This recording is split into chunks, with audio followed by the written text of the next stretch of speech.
नमस्कार दोस्तों, स्वागत है आप सभी का RP technical study YouTube channel में। तो दोस्तों, आज की इस वीडियो में अपन बात करेंगे इलेक्ट्रिकल एंड इलेक्ट्रिशियन के 100 मोस्ट इंपोर्टेंट क्वेश्चन का मैराथन ऑनलाइन टेस्ट, जो कि बहुत इंपॉर्टेंट होने वाला है। तो यहाँ ऑनलाइन टेस्ट होगा 100 क्वेश्चंस का। कितने क्वेश्चन का? 100 क्वेश्चंस का ऑनलाइन टेस्ट करेंगे। तो वीडियो को लाइक कर दीजिए और अपने दोस्तों को भी शेयर कर दीजिए। तो चलिए शुरू करते हैं। तो दोस्तों, पहला क्वेश्चन है, बैटरी में किसी पदार्थ के रासायनिक समकक्ष या समकक्ष वजन को निर्धारित किससे किया जा सकता है?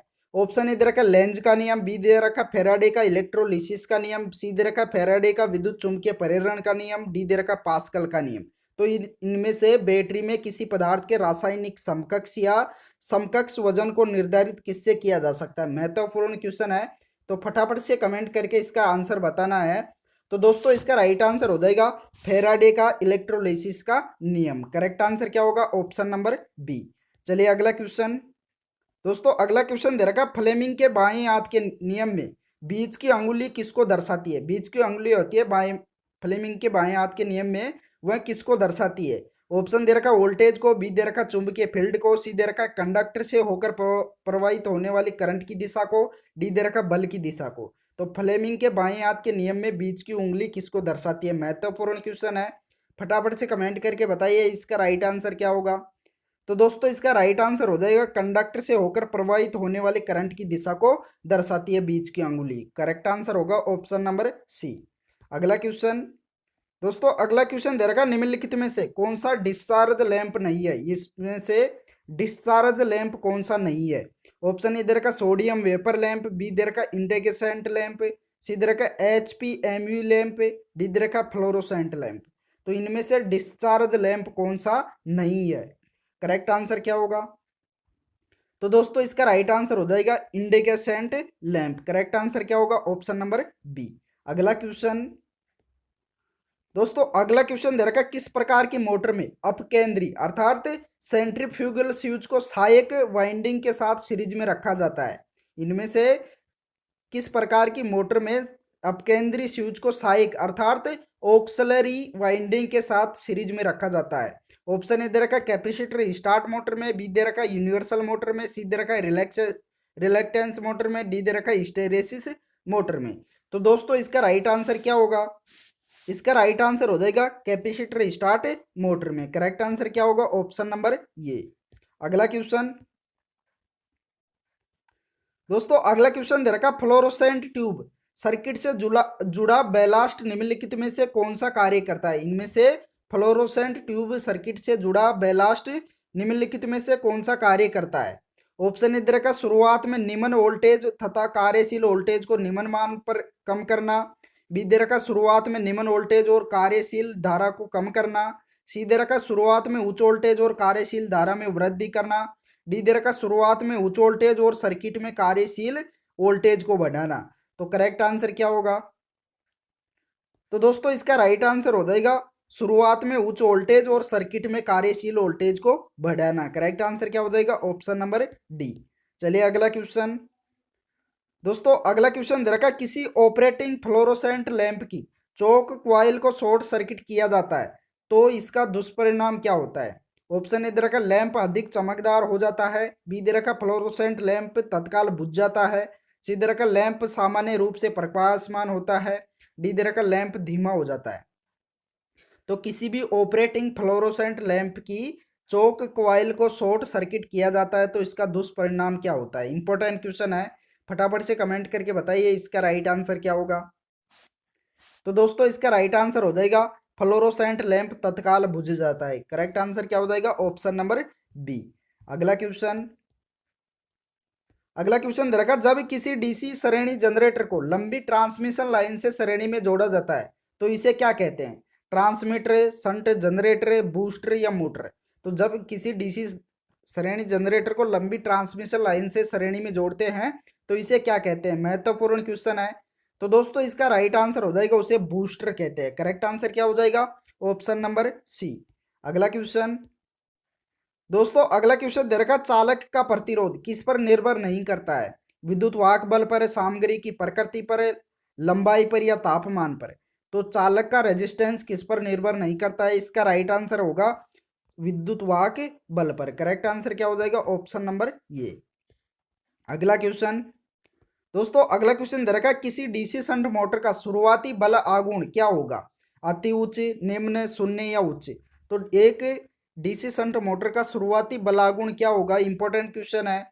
तो दोस्तों इसका राइट आंसर हो जाएगा उच्च होता है। करेक्ट आंसर क्या हो जाएगा? Option number D.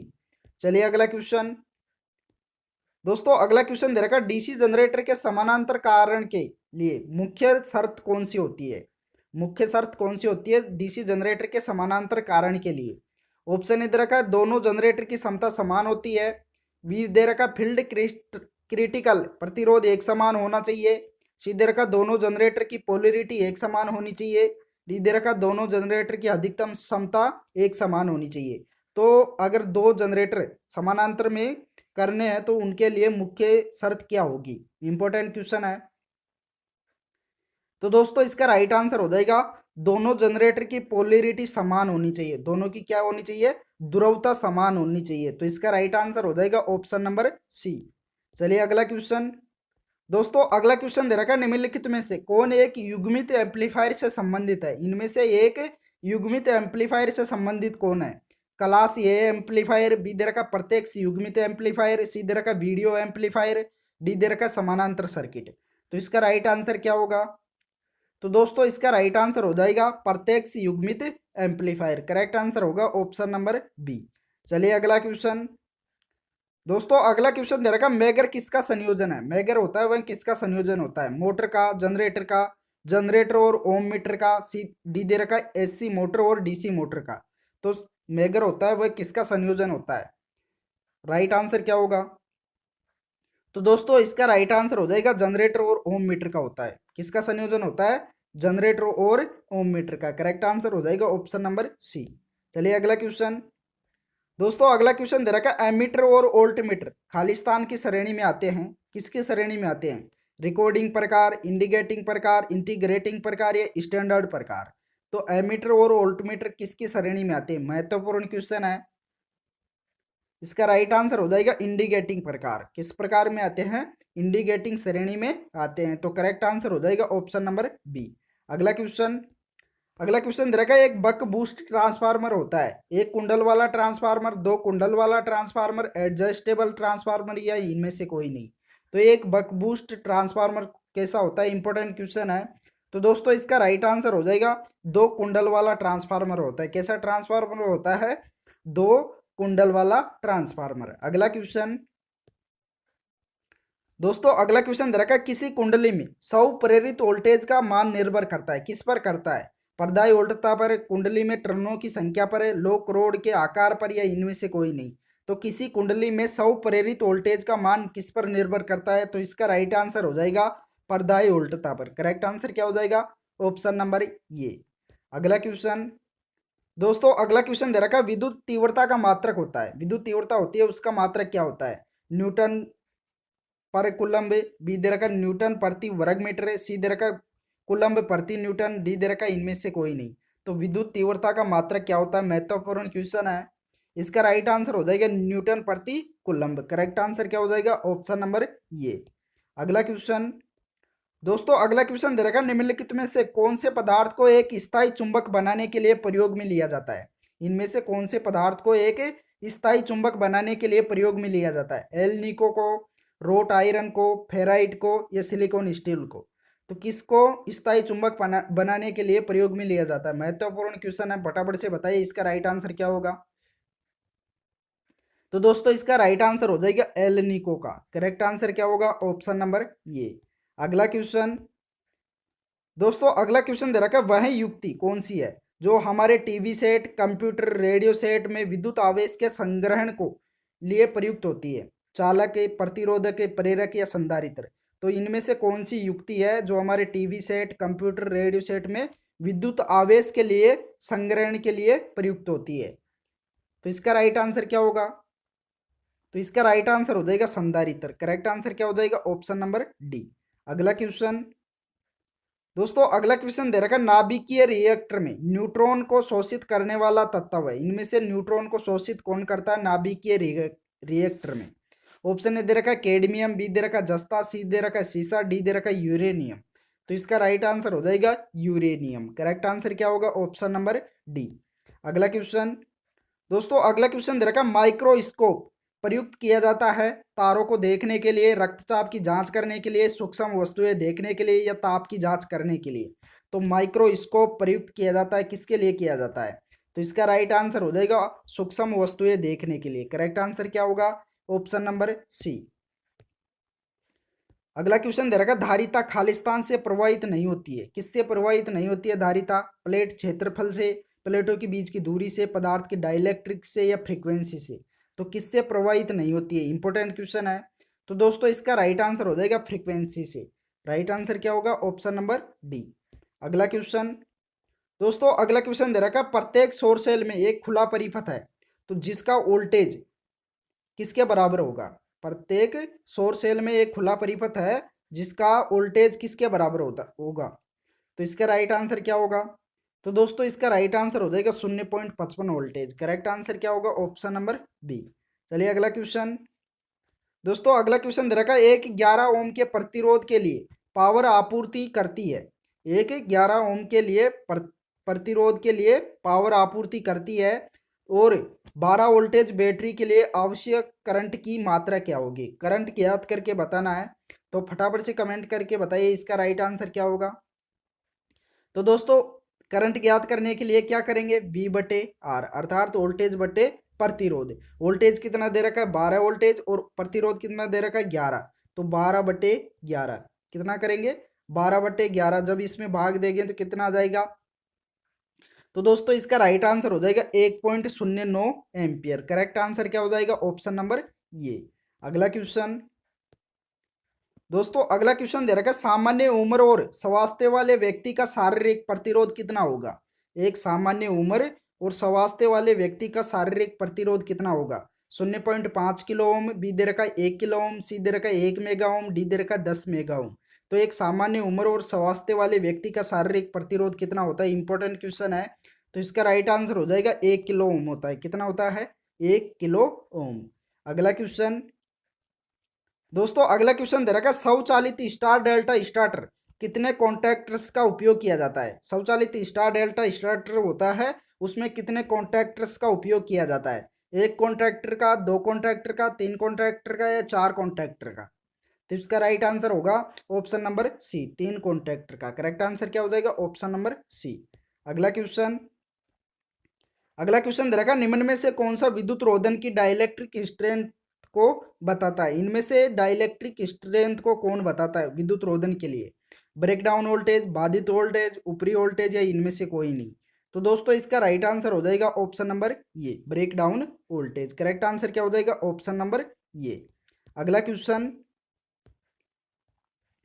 दोस्तों, अगला क्वेश्चन दे रखा 10 मिलियन ओम निम्न में से किसके बराबर होता है? 10 मिलियन ओम किसके बराबर होता है? ऑप्शन ए दे रखा है 0.1 मेगा ओम, बी दे रखा है 1 मेगा ओम, सी दे रखा है 10 मेगा ओम, डी दे रखा है 100 मेगा ओम। तो 10 मिलियन ओम किसके बराबर होता है? महत्वपूर्ण क्वेश्चन है। तो दोस्तों इसका राइट आंसर हो जाएगा 10 मेगा ओम के बराबर होता है। 10 मिलियन ओम किसके बराबर होता है? 10 मेगा ओम के। तो करेक्ट आंसर हो जाएगा ऑप्शन नंबर सी। चलिए अगला क्वेश्चन दोस्तों, अगला क्वेश्चन दे रखा है यदि 30 ओम व 60 ओम के प्रतिरोधक समानांतर में लगाए जाए तो कुल प्रतिरोध कितना होगा? एक 30 ओम का और 60 ओम का प्रतिरोधक समानांतर में लगाया जाए तो कुल प्रतिरोध कितना होगा? तो फटाफट से इसका राइट आंसर बताइए कितना होगा। तो दोस्तों जब आर टी ज्ञात करना है समानांतर में तो क्या करेंगे? 1/R1 plus 1/R2। तो R1 का मान कितना दे रखा है? 30 और R2 का दे रखा है 60। तो क्या करेंगे? 1/30 प्लस 1/60 लघुत्तम लेंगे तो कितना आ जाएगा? 60। कितना आ जाएगा? 60। तो इससे कितनी बार चला जाएगा? 2 प्लस इससे 1 बार। तो ऊपर कितना हो जाएगा? 3 और नीचे 60। तो इसको उल्टा करेंगे तो कितना आ जाएगा? 60/3 भाग देंगे तो कितना आ जाएगा? 20 ओम। तो करेक्ट आंसर हो जाएगा option number B. Right answer क्या होगा? Option number B. चलिए अगला क्वेश्चन दे रखा है पंप ऑपरेटर की सुरक्षा के लिए निम्नलिखित में से किसे प्रदान करना बेहतर होता है? पंप ऑपरेटर की सुरक्षा के लिए निम्नलिखित में से किसे प्रदान करना बेहतर होता है? Main switch, DOL starter, fuse या डबल अर्थिंग। तो दोस्तों इसका राइट आंसर हो जाएगा डबल अर्थिंग। करेक्ट आंसर क्या होगा? डबल अर्थिंग राइट आंसर होगा। अगला क्वेश्चन दोस्तों, अगला क्वेश्चन दे रखा है डीसी जनरेटर किस सिद्धांत पर काम करता है? डीसी जनरेटर होता है वह किस सिद्धांत पर काम करता है? फेराडे का इलेक्ट्रोलाइसिस नियम पर, अनोन्य प्रेरण पर, फेराडे का इलेक्ट्रोमैग्नेटिक इंडक्शन नियम पर या लेंज का नियम पर? तो एक डीसी जनरेटर होता है, डीसी जनरेटर, वह किस सिद्धांत पर काम करता है? महत्वपूर्ण क्वेश्चन है। तो दोस्तों इसका राइट आंसर हो जाएगा फेराडे का इलेक्ट्रोमैग्नेटिक इंडक्शन नियम पर काम करता है। राइट आंसर क्या होगा? Option number C. अगला क्वेश्चन दोस्तों, अगला क्वेश्चन दे रखा है फैन रेगुलेटर में कौन सा प्रतिरोधक उपयोग होता है? फैन रेगुलेटर होता है उसमें कौन सा प्रतिरोधक उपयोग होता है? टंगस्टन, यूरेका, कार्बन या नाइक्रोम? तो दोस्तों इसका राइट आंसर हो जाएगा option number B, eureka. Correct answer क्या होगा? Option number B. चलिए अगला क्वेश्चन दोस्तों, अगला क्वेश्चन दे रखा है खुले परिपथ का प्रतिरोध कितना होता है? एक ओपन सर्किट का रेजिस्टेंस कितना होता है? 1 किलो ओम, 10 किलो ओम, कुछ ओम या अनंत? तो दोस्तों इसका राइट आंसर हो जाएगा अनंत होता है। एक खुले परिपथ का प्रतिरोध कितना होता है? अनंत। राइट आंसर होगा ऑप्शन नंबर डी। चलिए अगला क्वेश्चन दोस्तों, अगला क्वेश्चन दे रखा है ट्रांजिस्टर में होता है, ट्रांजिस्टर में क्या होता है? एक पीएन जंक्शन, बी दे रखा 2 पीएन जंक्शन, सी दे रखा 3 पीएन जंक्शन, डी दे रखा 4 पीएन जंक्शन। तो ट्रांजिस्टर में कितने पीएन जंक्शन होते हैं? कितने पीएन जंक्शन होते हैं? तो दोस्तों इसका राइट आंसर हो जाएगा 2 पीएन जंक्शन होते हैं। ट्रांजिस्टर में कितने पीएन जंक्शन होते हैं? 2 पीएन जंक्शन। तो राइट आंसर हो जाएगा ऑप्शन नंबर बी। चलिए अगला क्वेश्चन दोस्तों, अगला क्वेश्चन दे रखा है निम्नलिखित में से बल की इकाई क्या है? बल की इकाई क्या है? ओम, जूल, वोल्ट या न्यूटन? तो बल की इकाई क्या है? महत्वपूर्ण क्वेश्चन है। तो दोस्तों इसका राइट आंसर हो जाएगा न्यूटन। करेक्ट आंसर क्या हो जाएगा? Option number D. अगला क्वेश्चन दोस्तों, अगला क्वेश्चन दे रखा है दो नजदीकी पोल के बीच की दूरी का केंद्र खालिस्तान कहा जाता है? क्या कहा जाता है? Back pitch, pole pitch, coil span या औसत पिच? तो दो नजदीकी पोल के बीच की दूरी का केंद्र क्या कहलाता है? इंपॉर्टेंट क्वेश्चन है। तो दोस्तों इसका राइट आंसर हो जाएगा पोल पिच। करेक्ट आंसर क्या होगा? Option number B. अगला क्वेश्चन दोस्तों, अगला क्वेश्चन दे रखा है लेड एसिड सेल की वाट हावर कुशलता किस प्रतिशत के बीच बदलती रहती है? लेड एसिड सेल होता है शीशा संचायक सेल, उसकी वाट हावर किस कुशलता के बीच बदलती रहती है? 20% से 40%, 40 से 60, 70 से 80 या 90 से 95? तो राइट आंसर क्या होगा? तो दोस्तों इसका राइट आंसर हो जाएगा 70 से 80% के बीच बदलती रहती है। राइट आंसर हो जाएगा ऑप्शन नंबर सी।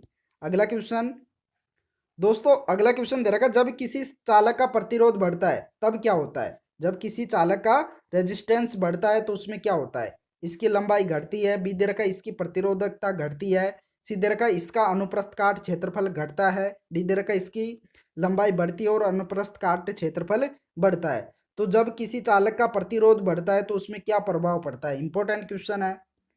तो दोस्तों इसका राइट आंसर हो जाएगा ऑप्शन नंबर सी। इसका क्या होता है? अनुप्रस्थ काट का क्षेत्रफल घटता है। करेक्ट आंसर क्या हो जाएगा? Option number C. अगला क्वेश्चन दोस्तों, अगला क्वेश्चन दे रखा है कम्यूटेटर का ब्रश निम्न में से किस पदार्थ का बना होता है? कम्यूटेटर का ब्रश होता है वह किसका बना होता है? अब्रक का, तांबा का, एल्यूमिनियम का या कार्बन का? तो राइट आंसर क्या हो जाएगा? कार्बन का बना होता है। किसका बना होता है? कार्बन का। करेक्ट आंसर हो जाएगा ऑप्शन नंबर डी। अगला क्वेश्चन दोस्तों, अगला क्वेश्चन दे रखा है प्रदीप्ति की इकाई क्या है? ल्यूमेन, स्टेरेडियन, लक्स या इनमें से कोई नहीं? तो इल्यूमिनेशन होता है उसकी इकाई क्या होती है? तो दोस्तों इसका राइट आंसर हो जाएगा लक्स। करेक्ट आंसर क्या हो जाएगा? Option number C. अगला क्वेश्चन दे रखा है निम्नलिखित में से कौन सी बैटरी है जो भारी आवेश सहन कर सकती है और धारा विसर्जित कर सकती है? इनमें से कौन सी बैटरी है जो भारी आवेश सहन कर सकती है और साथ ही धारा विसर्जित कर सकती है? ऑप्शन इधर का लेड एसिड बैटरी, बी दे रखा निकल आयरन सेल, सी दे रखा कार्बन सेल, डी दे रखा इनमें से कोई नहीं। तो इनमें से कौन सी बैटरी है जो भारी आवेश सहन कर सकती है और धारा भी विसर्जित कर सकती है? तो दोस्तों इसका राइट आंसर हो जाएगा निकल आयरन सेल। करेक्ट आंसर क्या हो जाएगा? Option number B.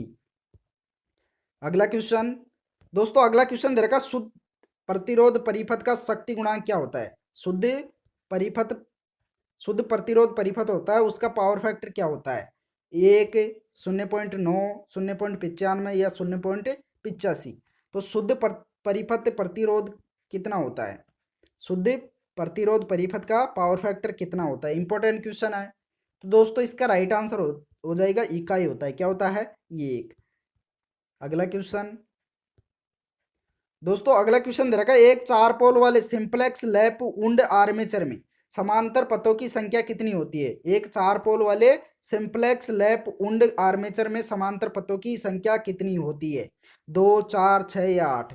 तो दोस्तों इसका राइट आंसर हो जाएगा पोल्स की संख्या के बराबर ही होती है। किसकी संख्या के बराबर होती है? पोल्स की संख्या के बराबर होती है। तो राइट आंसर हो जाएगा ऑप्शन नंबर बी। अगला क्वेश्चन दोस्तों, अगला क्वेश्चन दे रखा है, एक फ्यूज का फ्यूजिंग करंट किस पर निर्भर करता है? ऑप्शन ए दे रखा है उसके पदार्थ, लंबाई और व्यास पर है। बी दे रखा है उसका पदार्थ और उसका व्यास है। सी दे रखा है उसकी लंबाई और उसका व्यास है। डी दे रखा है उसके पदार्थ और उसकी लंबाई। तो ये एक फ्यूज का फ्यूजिंग करंट किस पर निर्भर करता है? महत्वपूर्ण क्वेश्चन है। तो दोस्तों इसका राइट आंसर हो जाएगा उसके पदार्थ, लंबाई और व्यास तीनों पर निर्भर करता है। तो इसका राइट आंसर हो जाएगा ऑप्शन नंबर ये।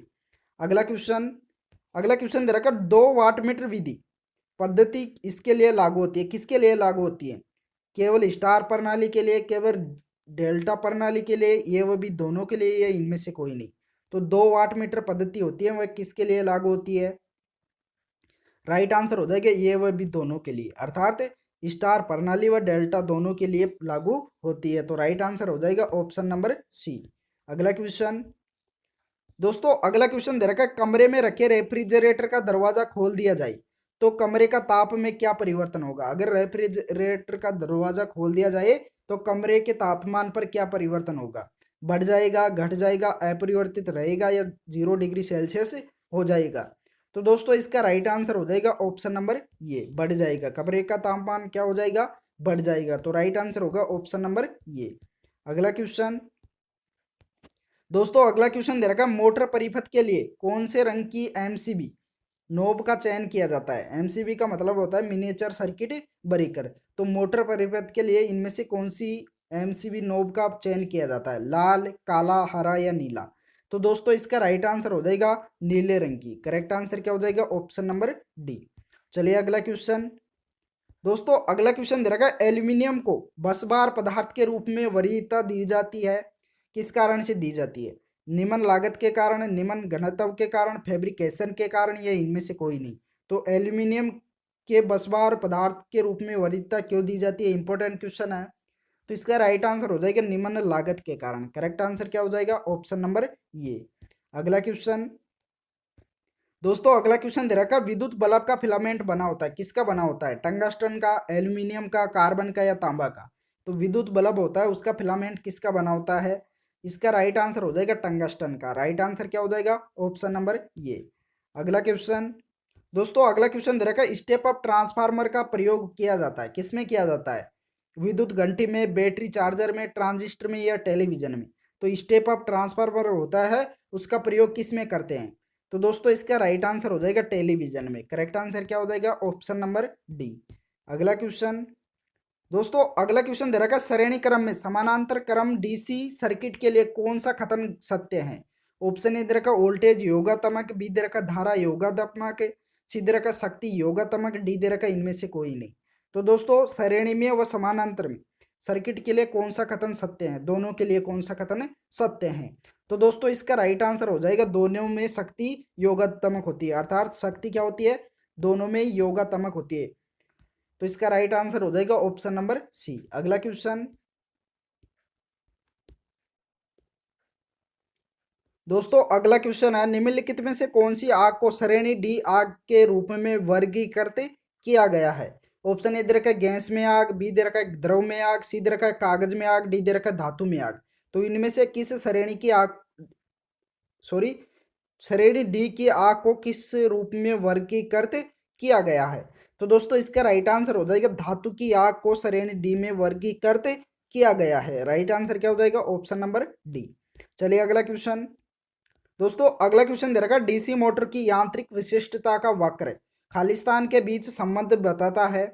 ऑप्शन ए दे रखा है गति और टॉरक, बी दे रखा लोड और गति, सी दे रखा है गति और आर्मेचर धारा, डी दे रखा टॉरक और आर्मेचर धारा।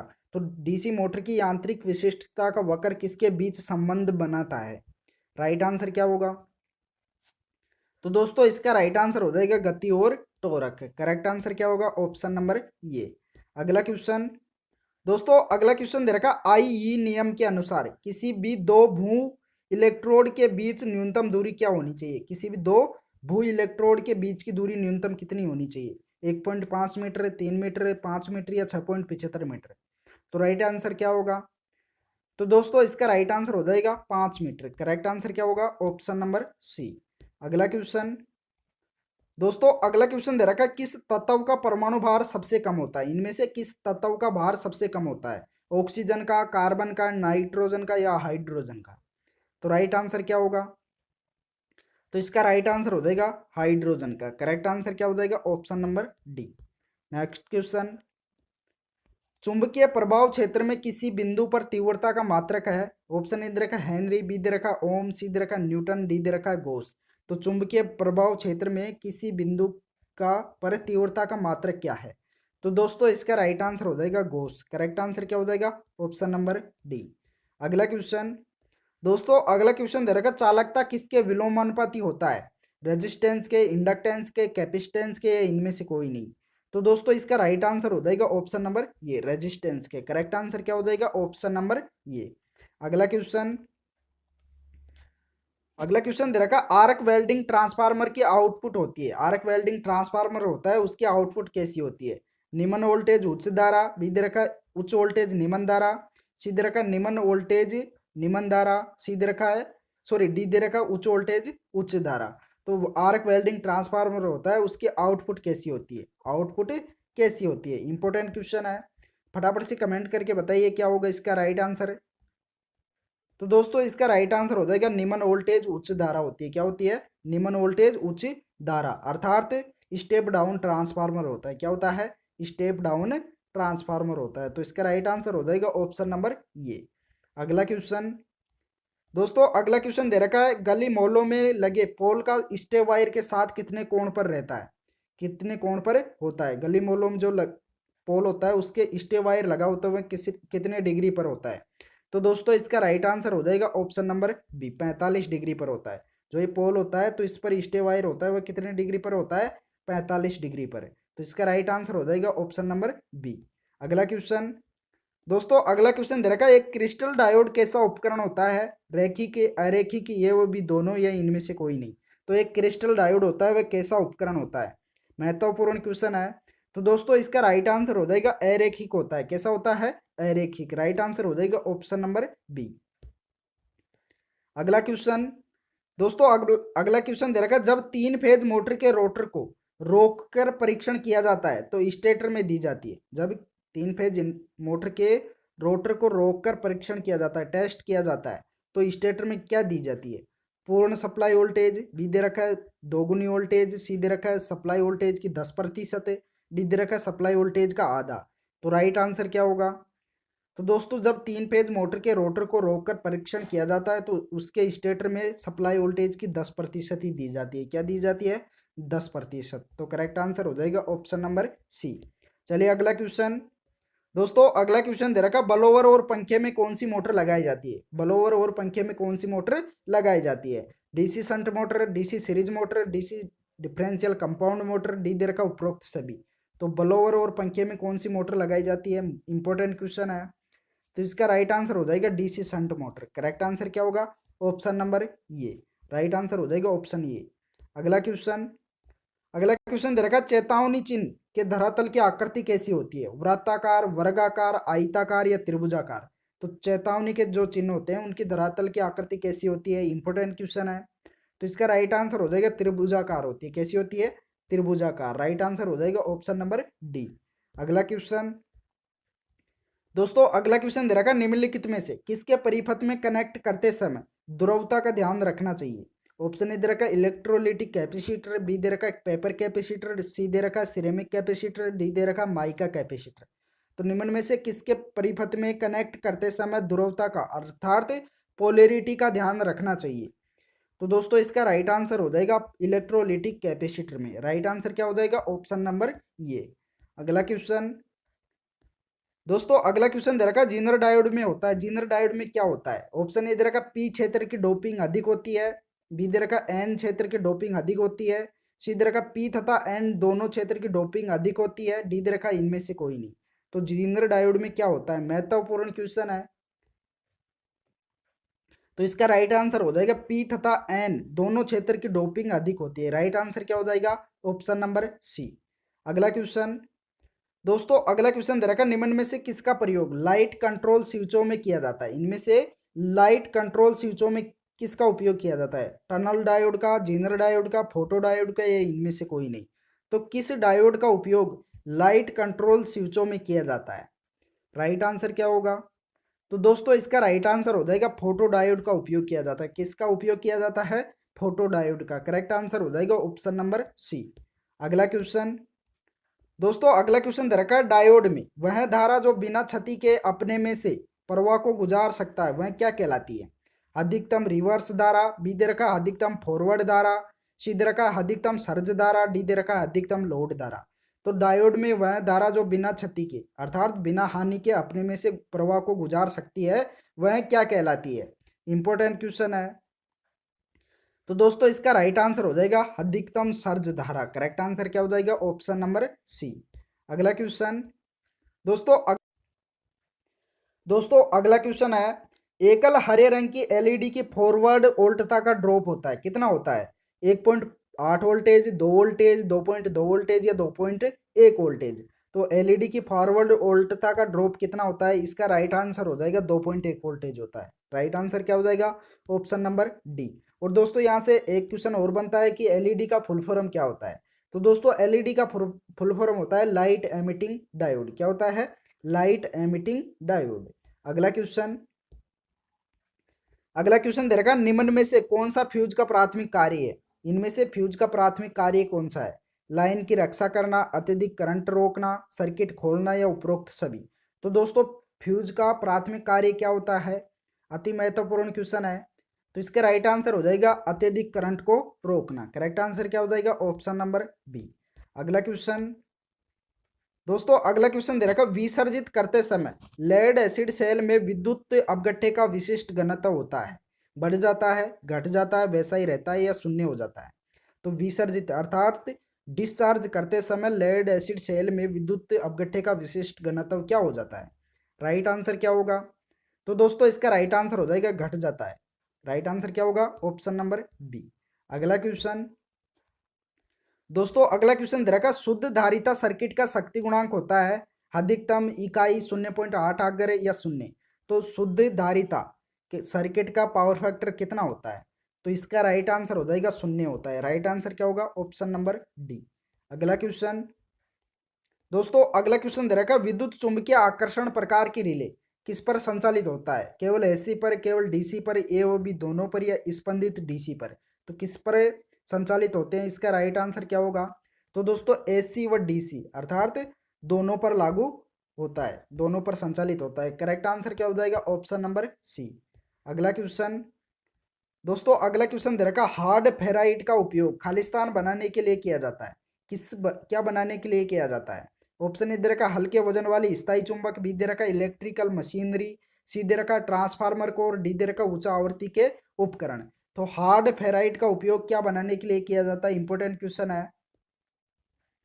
तो दोस्तों इसका राइट आंसर हो जाएगा हल्के वजन वाली स्थायी चुंबक बनाने के लिए किया जाता है। राइट आंसर हो जाएगा ऑप्शन नंबर ये। अगला क्वेश्चन दोस्तों, अगला क्वेश्चन दे रखा ऊर्जा मीटर में किसके द्वारा विसर्पण से बचा जा सकता है? ऊर्जा मीटर होता है एनर्जी मीटर, उसमें किसके द्वारा विसर्पण से बचा जा सकता है?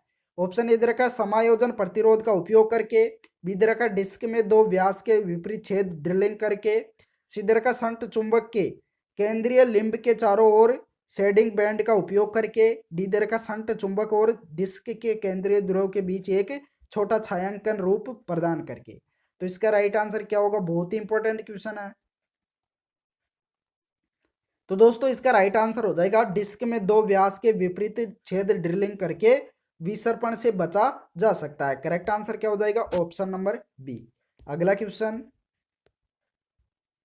दोस्तों अगला क्वेश्चन दे रखा है, विद्युत अपघटन की प्रक्रिया के दौरान जब बिजली की समान मात्रा अलग अलग इलेक्ट्रोलाइट से गुजरती है तो निष्पेक्षित पदार्थों का द्रव्यमान किसके समानुपाती होता है? ऑप्शन ए दे रखा संयोजकता, बी दे रखा रासायनिक तुल्यमान, सी दे रखा आणविक भार, डी दे रखा आणविक संख्या। तो राइट आंसर क्या होगा? बहुत ही महत्वपूर्ण क्वेश्चन है। तो इसका राइट आंसर हो जाएगा रासायनिक तुल्यमान। करेक्ट आंसर क्या होगा? Option number B.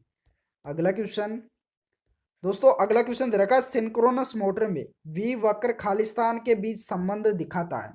Option A दे रखा उत्तेजन धारा और वापस विरोधी ईएमएफ के, बी दे रखा फील्ड करंट और पावर फैक्टर, सी दे रखा आर्मेचर करंट और सप्लाई वोल्टेज, डी दे रखा डीसी फील्ड करंट और एसी आर्मेचर करंट। तो वी वक्र किसके बीच संबंध दिखाता है? राइट आंसर क्या होगा? तो दोस्तों इसका राइट आंसर हो जाएगा डीसी फील्ड करंट और एसी आर्मेचर करंट के बीच संबंध दिखाता है। राइट आंसर क्या हो जाएगा? Option number D. अगला क्वेश्चन दे रखा, एयर कंडीशनर की रेटिंग के लिए मूल्यांकन के तौर पर सामान्य रूप से इस्तेमाल की जाने वाली इकाई कौन सी है? जूल, टन, किलोवाट या इनमें से कोई नहीं। तो राइट आंसर होगा ऑप्शन नंबर बी, टन। करेक्ट आंसर क्या हो जाएगा? Option number B. अगला क्वेश्चन दोस्तों, अगला क्वेश्चन है, यूनिवर्सल मोटर में उच्च प्रारंभिक टॉर्क और एक चर गति विशेषताएं होती है क्योंकि यह है। ऑप्शन ए दे रखा शंट वाउंड, बी दे रखा कंपाउंड वाउंड, सी दे रखा लॉन्ग शंट वाउंड, डी दे रखा सीरीज वाउंड। तो राइट आंसर क्या होगा? तो इसका राइट आंसर हो जाएगा सीरीज वाउंड। करेक्ट आंसर क्या हो जाएगा? Option number D. अगला क्वेश्चन दोस्तों, अगला क्वेश्चन दे रखा है, एक दोहरे कन्वर्टर में यदि एक पुल का वायरिंग कोण 30 डिग्री है तो दूसरे पुल का फायरिंग कोण कितना होगा? 120 डिग्री, 30 डिग्री, 180 डिग्री या 150 डिग्री। तो राइट आंसर क्या होगा? इंपॉर्टेंट क्वेश्चन है। तो दोस्तों इसका राइट आंसर हो जाएगा 180 में से माइनस 30 हो जाएगा। तो राइट आंसर कितना होगा? 150 डिग्री। करेक्ट आंसर क्या हो जाएगा? Option number D. अगला क्वेश्चन, एक इंडक्शन मोटर में स्टेटर और रोटर के दंत के बीच चुंबकीय लॉकिंग की घटना को क्या कहा जाता है? कोलिंग, हंटिंग, कोगिंग या तिरछा होना। तो राइट आंसर क्या होगा? तो दोस्तों इसका राइट आंसर हो जाएगा कोगिंग। करेक्ट आंसर क्या हो जाएगा? Option number C. अगला क्वेश्चन दे रखा, 95 से 440 आरपीएम की गति सीमा के लिए उपयुक्त हाइड्रोलिक टर्बाइन है, कौन सा है? फ्रांसीस, कपलान, पेल्टन चक्र या रेकिंग। राइट आंसर क्या होगा? तो दोस्तों 95 से 440 आरपीएम की गति सीमा के लिए हाइड्रोलिक टर्बाइन होता है फ्रांसिस। करेक्ट आंसर क्या हो जाएगा? ऑप्शन नंबर ये। अगला क्वेश्चन दोस्तों, अगला क्वेश्चन दे रखा, शॉर्ट सर्किट के दौरान खालिस्तान कंडक्टर को अधिकतम क्षति होती होगी, स्टील, एल्यूमिनियम, कॉपर या एसीएसआर। तो राइट आंसर क्या होगा? तो दोस्तों इसका राइट आंसर हो जाएगा एल्यूमिनियम कंडक्टर को। राइट आंसर क्या हो जाएगा? Option number B. अगला क्वेश्चन दोस्तों, अगला क्वेश्चन दे रखा, ओवरहेड ट्रांसमिशन लाइनों में आरसीसी पोल के लिए अधिकतम फैलाव कितना होना चाहिए? कितने मीटर होना चाहिए? 10 से 20 मीटर, 30 से 70 मीटर, 80 से 100 मीटर या 200 से 400 मीटर। तो आरसीसी पोल के लिए अधिकतम फैलाव कितना होना चाहिए ओवरहेड ट्रांसमिशन लाइनों में? राइट आंसर क्या होगा? तो दोस्तों इसका राइट आंसर हो जाएगा 80 से 100 मीटर। करेक्ट आंसर क्या हो जाएगा? Option number C. अगला क्वेश्चन दे रखा, प्लेटिनम की प्रतिरोधकता होती है, कितनी होती है प्लेटिनम की प्रतिरोधकता? तो इसका राइट आंसर हो जाएगा 10.5 माइक्रो ओम सेंटीमीटर। कितनी होती है? 10.5 micro ohm centimetre. Correct answer हो जाएगा ऑप्शन नंबर बी। अगला क्वेश्चन दे रखा, पुनर्योजी ब्रेकिंग के दौरान मोटर किस रूप में संचालित होता है? मोटर, इन्वर्टर, जनरेटर या ट्रांसफार्मर। तो पुनर्योजी ब्रेकिंग के दौरान मोटर किस रूप में संचालित होता है? तो इसका राइट आंसर हो जाएगा जनरेटर के रूप में। करेक्ट आंसर क्या हो जाएगा? Option number C. अगला क्वेश्चन दे रखा, थर्मल पावर प्लांट में इकोनोमाइजर का कार्य है। इकोनोमाइजर का कार्य क्या होता है थर्मल पावर प्लांट में? ऑप्शन ए दे रखा, टर्बाइन आउटलेट से ग्रहण की गई स्टीम को गर्म करना, बी दे रखा गर्म हवा ईंधन मिश्रण करना, सी दे रखा बॉयलर से भाप गर्म करना, डी दे रखा फ्लू गैस का उपयोग करके निवेश से जल को गर्म करना। तो इकोनोमाइजर का कार्य क्या होता है थर्मल पावर प्लांट में? इंपॉर्टेंट क्वेश्चन है।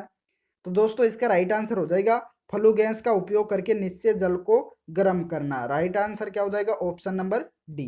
चलिए अगला क्वेश्चन।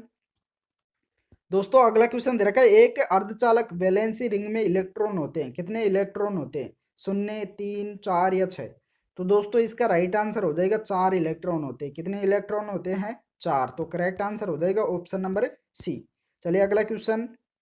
अगला क्वेश्चन दे रखा है, रोशनी के स्तर को मापने के लिए इस्तेमाल किए जाने वाले उपकरण को क्या कहा जाता है? Watt meter, radiation pyrometer, anemometer या लक्स मीटर?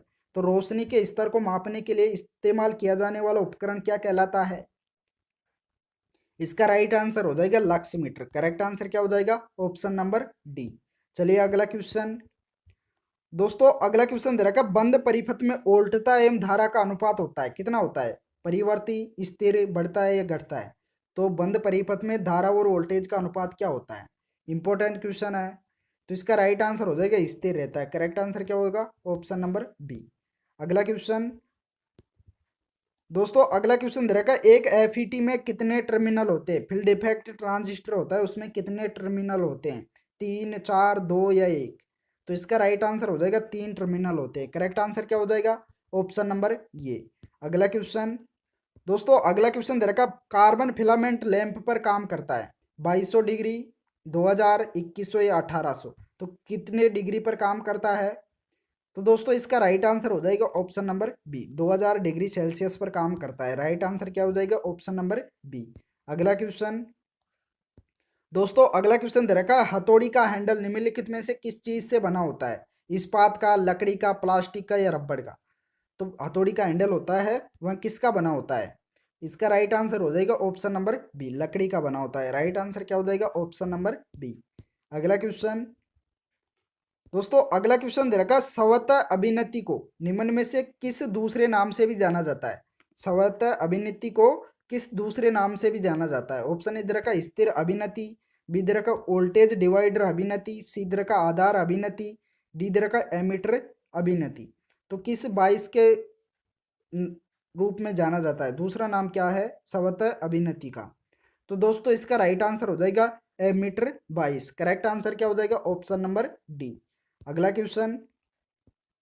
अगला क्वेश्चन दे रखा है, जब किसी डायोड को ओम मापी का उपयोग करते हुए टेस्ट किया जाता है तो यह दोनों दिशाओं में उच्च प्रतिरोध दिखाता है। तो डायोड की स्थिति कैसी होती है? अच्छा, लीकेज, खुला या शॉर्ट? तो राइट आंसर क्या होगा? तो दोस्तों इसका राइट आंसर हो जाएगा खुला होता है। डायोड की स्थिति क्या होती है? खुला, ओपन। करेक्ट आंसर हो जाएगा ऑप्शन नंबर सी। चलिए अगला क्वेश्चन। दोस्तों अगला क्वेश्चन दे रखा है, यदि एमीटर बेस जंक्शन तथा कलेक्टर बेस जंक्शन दोनों ही फॉरवर्ड बायस हो तो ट्रांजिस्टर किस मोड में काम करता है? सैचुरेशन, कट ऑफ, सक्रिय या इन्वर्टेड? तो राइट आंसर क्या होगा? तो दोस्तों इसका राइट आंसर हो जाएगा सैचुरेशन में। राइट आंसर क्या हो जाएगा? ऑप्शन नंबर ये, सैचुरेशन मोड में। अगला क्वेश्चन। अगला क्वेश्चन दे रखा है, किसी ऑटो ट्रांसफार्मर में निम्नलिखित में से कौन सा कुंडल होता है? ऑटो ट्रांसफार्मर होता है उसमें कौन सा कुंडल होता है? टैप्स रहित एक कुंडल, बी दे रखा भिन्न सामग्रियों की 2 कुंडलन, सी दे रखा 2 अंतर्ग्रंथित कुंडलन, डी दे रखा टैप्स सहित 1 कुंडलन? तो राइट आंसर क्या होगा? तो दोस्तों इसका राइट आंसर हो जाएगा ऑटो ट्रांसफार्मर में क्या होता है? टैप्स सहित 1 कुंडलन होता है। राइट आंसर क्या हो जाएगा? Option number D. चलिए अगला क्वेश्चन। दोस्तों अगला क्वेश्चन दे रखा है, सीआरओ का इनपुट प्रतिबाधा कितना होता है? सीआरओ होता है कैथोड रे ऑसिलोस्कोप, उसका इनपुट प्रतिबाधा कितना होता है? 0, 100 ओम, 1 मेगा ओम या 10 ओम? तो राइट आंसर क्या होगा? इनपुट प्रतिबाधा कितना होता है? इनपुट इम्पीडेंस कितना होता है? तो दोस्तों इसका राइट आंसर हो जाएगा 1 मेगा ओम होता है। कितना होता है? 1 मेगा ओम। करेक्ट आंसर हो जाएगा ऑप्शन नंबर सी। अगला क्वेश्चन। दोस्तों अगला क्वेश्चन दे रखा है, इंटरपोल वाइंडिंग सीरीज कनेक्शन में निम्नलिखित में से किससे जुड़ी होती है? इंटरपोल वाइंडिंग सीरीज कनेक्शन में किस प्रकार से जुड़ी होती है? पोल वाइंडिंग, योक, फील्ड वाइंडिंग या आर्मेचर वाइंडिंग? तो राइट आंसर क्या होगा? इसका राइट आंसर हो जाएगा आर्मेचर वाइंडिंग। करेक्ट आंसर क्या हो जाएगा? Option number D. अगला क्वेश्चन। अगला क्वेश्चन दे रखा है, सबसे बाहरी कक्षा के इलेक्ट्रॉनों को निम्नलिखित में से किस नाम से जाना जाता है? सबसे बाहरी कक्षा के इलेक्ट्रॉनों को किस नाम से जाना जाता है? ऑप्शन ए दे रखा बाउंडेड इलेक्ट्रॉन, बी दे रखा टाइटली फाउंडेड इलेक्ट्रॉन, सी दे रखा प्रोटॉन्स, डी दे रखा फ्री इलेक्ट्रॉन। तो राइट आंसर हो जाएगा फ्री इलेक्ट्रॉन के नाम से जाना जाता है। करेक्ट आंसर हो जाएगा ऑप्शन नंबर डी। अगला क्वेश्चन दोस्तों, अगला क्वेश्चन दे रखा विद्युत रूप से न्यूट्रल अर्धचालक का क्या अर्थ है? ऑप्शन ए दे रखा शून्य माइनॉरिटी कैरियर्स, बी दे रखा शून्य फ्री कैरियर्स, सी दे रखा धनात्मक ऋणात्मक कैरियर की समान संख्या, डी दे रखा शून्य मेजोरिटी कैरियर्स। तो विद्युत रूप से न्यूट्रल अर्धचालक का क्या अर्थ है? इंपॉर्टेंट क्वेश्चन है। तो दोस्तों इसका राइट आंसर हो जाएगा धनात्मक ऋणात्मक कैरियर की समान संख्या। राइट आंसर क्या हो जाएगा? Option number C. अगला क्वेश्चन दोस्तों, अगला क्वेश्चन दे रखा ट्रांसफार्मर की क्रियाविधि किस नियम पर आधारित है? कुलम्ब का नियम, किरचॉफ का नियम, फैराडे का नियम या लेंज का नियम? तो ट्रांसफार्मर की क्रियाविधि किस नियम पर आधारित होती है? इंपॉर्टेंट क्वेश्चन है। तो दोस्तों इसका राइट आंसर हो जाएगा फैराडे के नियम पर आधारित होती है। तो इसका राइट आंसर हो जाएगा ऑप्शन नंबर सी। तो दोस्तों इस वीडियो में इतना ही। वीडियो पसंद आया हो तो लाइक कर दीजिए और अपने दोस्तों को भी शेयर कर दीजिए। जिस दोस्त ने अभी तक भी चैनल को सब्सक्राइब नहीं किया है वो सभी दोस्त एक बार चैनल को सब्सक्राइब भी कर लीजिए, साथ में ऑल नोटिफिकेशन बेल को भी ऑन कर लीजिए। Thank you.